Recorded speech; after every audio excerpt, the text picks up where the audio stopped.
आइए देखते हैं फैक्टराइजेशन का सवाल है और जो केवी स्कूल के फाइनल एग्जामिनेशन मैथमेटिक्स के फाइनल एग्जामिनेशन 2025 में पूछा गया है।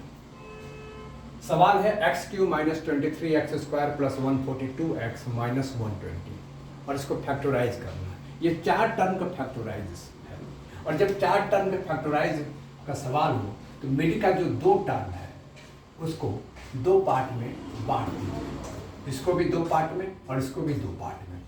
और इस बात का ध्यान रखना है,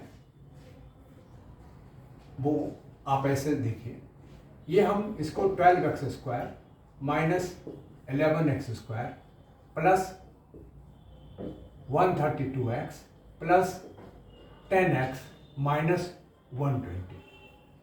जब आप इस दो टर्म को फैक्टराइज करके चार करना है, यानी कि इसको दो पार्ट में बांटना है, वो इस प्रकार से बांटने हैं कि इसका एक हिस्सा जो हो और इसका जो एक हिस्सा हो, इन दोनों के बीच में एक कॉमन फैक्टर्स हो, और इसका जो एक हिस्सा हो लाइक दिस 10x और इस दोनों के बीच में एक कॉमन फैक्टर्स हो। और यहाँ से हम ये फर्स्ट दो टर्म से कॉमन लेंगे, इस दोनों से भी कॉमन लेंगे, इस दोनों से भी कॉमन लेंगे।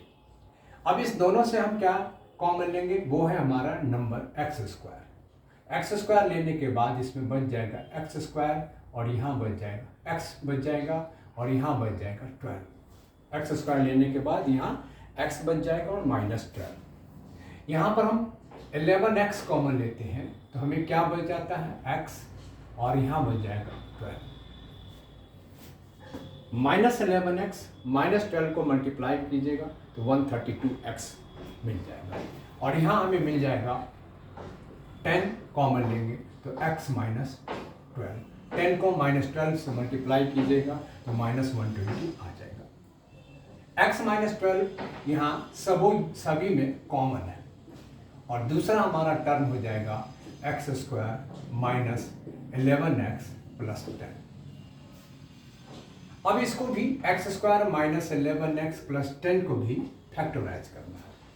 ये आपको याद दिलाता होगा, ध्यान दीजिएगा, आपने पढ़ा होगा ax² plus bx plus c, और जहाँ पर हम जानते हैं a b c का वैल्यू जानते हैं। यहाँ भी a का वैल्यू आप निकालेंगे तो 1 होगा, b का वैल्यू निकालेंगे तो माइनस 11 होगा, c का वैल्यू निकालेंगे तो 10 होगा।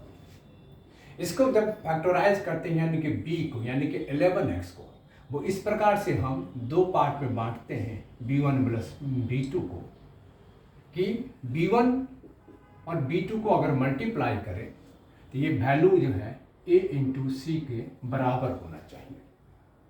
अब हम इसको किस प्रकार से फैक्टराइज करते हैं, ये हमारा x माइनस 12 है और ये हमने फैक्टराइज किया x² minus 10x minus x plus 10।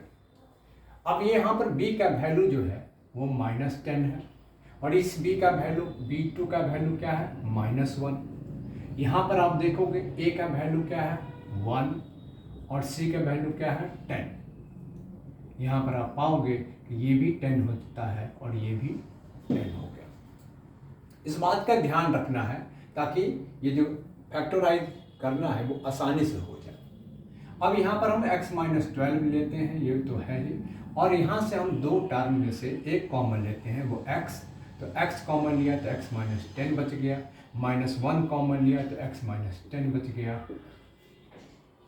तो अगला स्टेप क्या है, ये हमारा x माइनस 12 हो जाएगा, ये हमारा x माइनस 10 हो जाएगा और ये हमारा x माइनस 1 हो जाएगा।